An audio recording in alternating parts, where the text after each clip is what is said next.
শুভ সকাল আমার প্রিয় বন্ধুরা, কেমন আছো সবাই? আশা করছি সকলে অনেক বেশি ভালো আছো। আমরাও না বেশ ভালো আছি। ভারতের ছোট্ট একটি গ্রাম থেকে আমি রূপা, ব্লগার রূপা চ্যানেলে সকলকে স্বাগত জানিয়ে আজকের ব্লগটি শুরু করছি। ঘুম থেকে উঠেই বাসি কাজকর্ম নিয়ে লেগে পড়েছি। আজ কটা দিন এত প্রচণ্ড বৃষ্টি ছিল, তো তার মাঝে কাজকর্ম করা একদমই সম্ভব হচ্ছিল না। আজকের সকালটা এতটা সুন্দর কি বলবো। হয়তো হালকা মেঘলা আছে, তারপরেও একটু একটু রৌদ্র আছে। কাজকর্ম করতে বেশ ভালো লাগছে।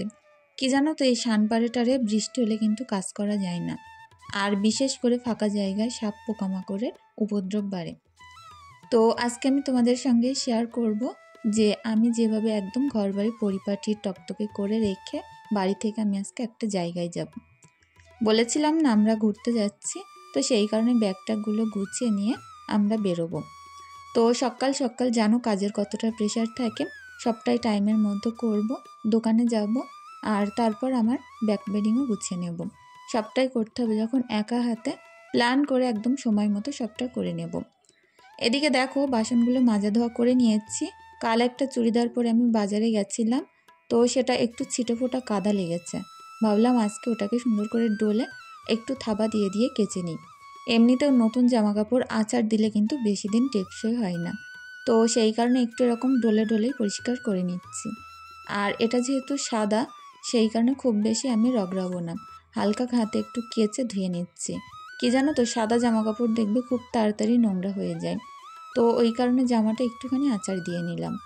আর এখন এই এক পুকুর ভর্তি পানি, এখানে জামা কাপড়গুলোকে খুব সুন্দর করে ধুয়ে নিচ্ছি। আর ঈশার একটা শার্টও ছিল, সেটাকেও ধুয়ে নিলাম। তো বাইরে যেহেতু প্রচণ্ড রোদ্দুর বের হয়েছে, আজ কটা দিনের যত জামা কাপড় আছে একটু ভিজে ভিজে দড়িতে মেলা ছিল ভিতরে, সেগুলোকে বাইরে বার করে দেব। বর্ষাকালে কিন্তু একটু নিয়ম মেনে কাজ না করতে পারলে সব কাজই এলোমেলো হয়ে যায়। বিশেষ করে জামা কাপড়ের তো প্রচণ্ড অসুবিধা হয়। আমি এদিকে বাসনগুলো ধুচ্ছিলাম, আর আমার মেয়ে এদিকে বাইরে বেরিয়ে দেখো ফুল তুলতে শুরু করেছে। কি জানো তো, আমাদের উঠোনে কিছু কিছু গাছ লাগানো আছে কোনায় কোনায়। সিমরান লাগিয়েছিল, সেটাতে একদম হলুদ হলুদ ফুল ফোটে। এত সুন্দর লাগে না, সূর্যমুখী ফুলের মতো, কিন্তু ছোট্ট ছোট্ট, দেখতে একদম ভালো লাগে। তো সেই ফুলগুলো যেই মুহূর্তেই ফোটে না কেন, ঈশা একদম সঙ্গে সঙ্গে ছিঁড়ে নিয়ে খেলা করে। তো এই আর কি। দেখো বেড়ার মধ্যে কত জামা প্যান্ট দিচ্ছি। বাচ্চা কাচ্চার জিনিসপত্র কিন্তু প্রচণ্ড হারে এই বর্ষায় ভেজায়। আর সবটা এরকমভাবে প্রত্যেক দিন যদি ধুয়ে নেওয়া হয়, এতটা বেশি হয় না, একদিন করতে গেলে একটু বেশি হয়। তো ভিজা জিনিসপত্র কিছুটা দিয়েছি বাইরে, আর কিছুটা এখনও আছে, সেগুলোকে আবার দিতে হবে বাইরে। তো কতক্ষণ রোদ্দুর থাকে দেখা যাক, তার মধ্যে আবারও বাইরে বার করে দেব।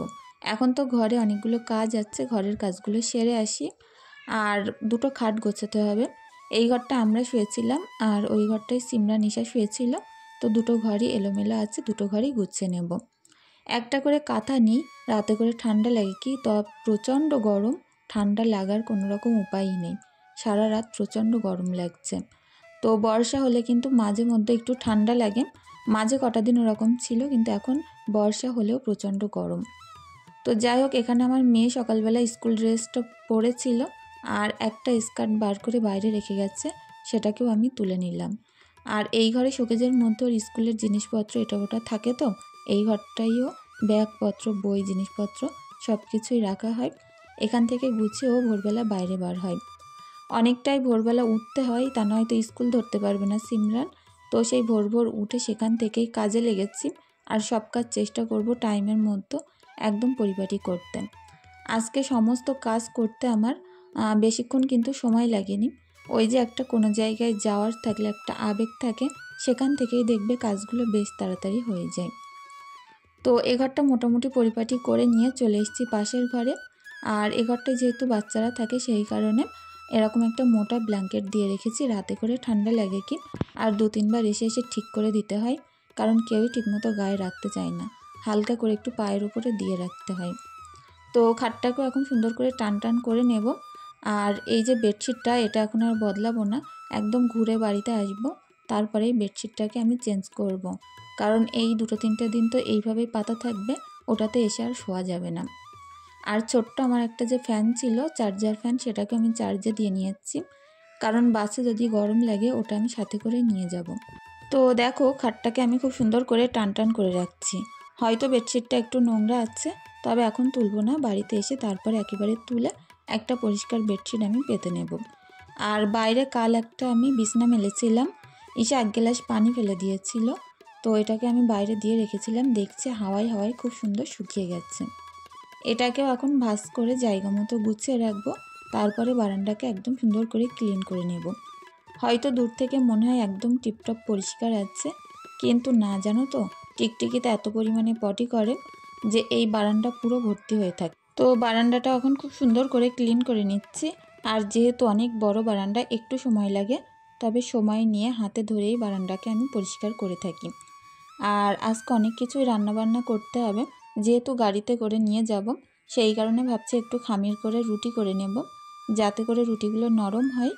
আর বাসে ট্রেনে যাওয়ার দিক থেকে আমার মনে হয় আলু ভাজি, ডিম ভাজি এই সকল জিনিস নিয়ে যাওয়াই ভালো। তো বেশি করে একটু আলু ভাজা করে নেব, আর তার সঙ্গে একটু ডিম ভাজা করব। আর ফ্রিজে মাংস আছে, যদি হাজব্যান্ড নিতে বলে তো অল্প করে গরম করে নেব। আজকে দুপুরবেলা একদম সিম্পলের মধ্যে রান্নাবান্না রাখবো, যাতে করে বেশ কিছু সময় আমার হাতে থাকে। ঘরের কাজগুলো সেরে চলে এসেছিলাম দোকানে, আর এখন বাজে কারেক্ট 11টা। সিমরান স্কুল থেকে বাড়িতেও চলে এসছে। তো যাই হোক, গাড়ি থেকে নেমে গেছে, আর দোকানেই নামেও আমি দোকানদারি করে বাড়িতে এসেছি ঠিক 1টার সময়। আর এখন রান্নাটাও সেরে ফেলবো। সকালে ঘরের কাজগুলো আমার 1 ঘন্টাও সময় লাগেনি, আর দুপুরেও এখন চেষ্টা করব 1 ঘন্টার মধ্যে সমস্ত রান্নাবান্না শেষ করতে। যেহেতু একটু রুটি করব, ওই কারণে একটু তো লেট হবে। ভাতের এদিকে একটু ঝামেলা কম রাখবো, কম সবজি টবজি করব। তো চালটাকে এখন সুন্দর করে ধুয়ে নিচ্ছি, আর খুব অল্প পরিমাণে চাল নিলাম, যাতে করে দুপুরটা খেয়ে রাতের জন্য অল্প একটুখানি ভাত থাকে। তো সেইভাবেই নিয়েছি। কিছুটা রুটি নিয়ে যাব আর অল্প করে ভাত নিয়ে যাব। তো ঈশা যেহেতু রুটি তেমন খেতে পারে না, সেই কারণে ভাত নিয়ে যাব ওর জন্য অল্প করে। তো দেখো চালটার ভিতরে পানি দিয়ে নিলাম, নিয়ে সুন্দর করে গ্যাসে বসিয়ে ভাতটা এখন ফুটিয়ে নেব। তো চলো এখন কি করি দেখা যাক। আর ওদিকটাই ভাবছি একটু ডাল বসিয়ে দিই একটা ছোট্ট হাঁড়িতে করে, সিদ্ধ হতে থাকবে। তার মধ্যে আমি পেঁয়াজ রসুন টসুনগুলো কেটে নেব, আর আলুগুলো একেবারে কুচিয়ে নেব। তো কিছু সময় ধরে আলুগুলো কুচিয়েছি, ছোট্ট ছোট্ট আলু সুন্দর করে কুচিয়ে নিয়েছি, ওগুলো এখন ভাজা করব। কড়াটা সুন্দর করে গরম করে নিলাম, এর মধ্যে তেল দিয়ে, তেলটা গরম হয়ে এলে পেঁয়াজ, কাঁচা লঙ্কা, রসুন এগুলো দিয়ে দেব। রসুনগুলো একটু থেতো করে নিতে হবে, এখনও থেতোটা করা হয়নি। তো পেঁয়াজগুলো ভাজতে ভাজতে ওই পাশটা আমি রসুনগুলো সুন্দর করে থেতো করে নিলাম, আর এর মধ্যে দিয়ে সুন্দর করে লাল লাল করে ভেজে একটু নুন হলুদ, তারপরে কুচানো আলুগুলো সবটাই ঢেলে দেব। তো যাই হোক, বেশ অনেকটাই নিয়েছি, প্রায় 700 কি 800 গ্রাম মতো আলু কুচিয়েছি। এগুলোকে একদম বেশি করে তেল দিয়ে তেল করে ভাজা করে নেব। রুটি আলু ভাজা দিয়ে কিন্তু প্রচণ্ড ভালো লাগে। আমার তো মনে হয় তরকারির থেকে আলু ভাজা দিয়ে খেতে বেশি ভালো লাগে। তো এই আলুগুলো আস্তে আস্তে করে নাড়তে থাকবো, আর তার মধ্যে আটা মেখে আমি রুটি করাও শুরু করব। আলু ভাজাটা হয়ে যাবে, গেলে এই দিকটা আমি রুটি কটা করে ফেলবো। ভাতটাও দেখছি ওদিকে নরম হয়ে গেছে, ভাতটাও উপর করে নিতে হবে।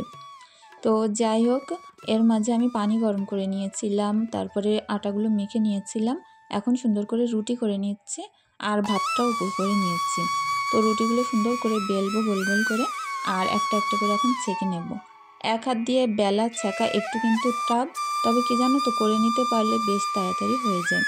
আমি সবসময় এরকম এক হাত দিয়ে বেলি, এক হাত দিয়ে রুটি ছেঁকে নিই, তাহলে বেশ তাড়াতাড়ি হয়ে যায়। আর এখন সিমরান ঈশাকে আমি ভাতও দিয়ে দিয়েছি, ওরা ওখানটায় বসে ভাত খাচ্ছিল। এই আলু ভাজার থেকে একটু আলু ভাজা তুলে দিয়েছি, আর ডাল দিয়ে ভাত খাচ্ছে। এর মধ্যে আমি রুটিগুলো সুন্দর করে নেব। তো বন্ধুরা, আমার আজকের ভিডিওটি কেমন লাগলো প্লিজ কমেন্ট করে জানিও। যদি কিছু ভুল ত্রুটি থেকে থাকে অবশ্যই ভিডিওটি ক্ষমা সুন্দর দৃষ্টিতে দেখার অনুরোধ রইল। তো প্রত্যেকটা রুটি চেষ্টা করছি দেখো একটু তাড়াহুড়ো করে করার, তারপরেও কিন্তু রুটিগুলো খুব সুন্দর গোল হচ্ছে। তো একটা হাতের আন্দাজ এসে গেলে না, যত তাড়াতাড়ি করা হোক না কেন, তখন কিন্তু রুটি খুব সুন্দর গোল হয়। আর এই যে বেলনচাটা দেখতে পাচ্ছ, এটা যে এত সুন্দর তাড়াতাড়ি বেলা যায় কি বলবো।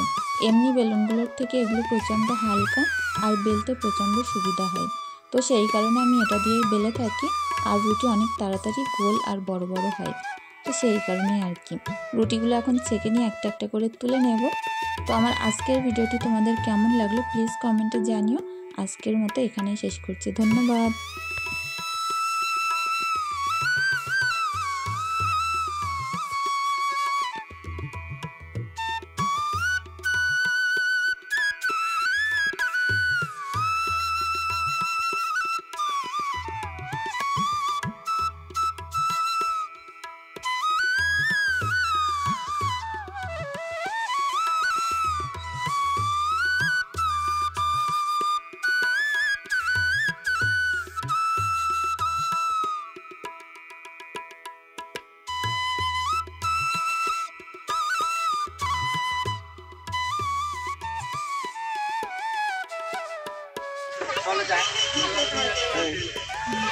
ঘোরা নিয়ে চিহ্ন দেয় চিহ্ন